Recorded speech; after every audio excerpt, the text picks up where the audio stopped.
Perfectly boiled dumplings in Chinese chili oil. This is another delicious recipe that takes no time to make. Place the dumplings in boiling water. Push them gently with the back of a spatula and move around to prevent them from sticking on the bottom of the pan. Do this a few times before they float. When it's boiled again, either turn the heat down and boil until it's cooked.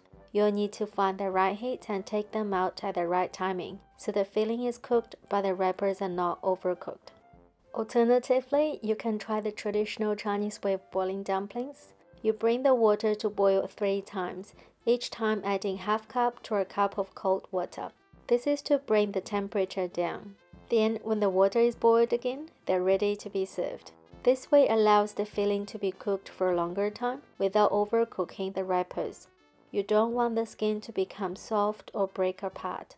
I like it this way as I get delicious wrappers and I know the filling is definitely cooked. If cooking freshly made dumplings or frozen vegetable dumplings, you only need to add cold water twice.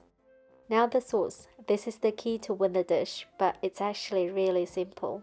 Your favorite chili oil, then add regular soy sauce, Chinkiang dark vinegar or rice vinegar, oyster sauce, water, and sugar. You can also add minced garlic, spring onions, or cilantro in it.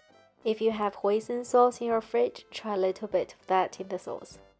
I usually make the sauce before the dumplings are cooked, as boiled dumplings are the best when they're served hot.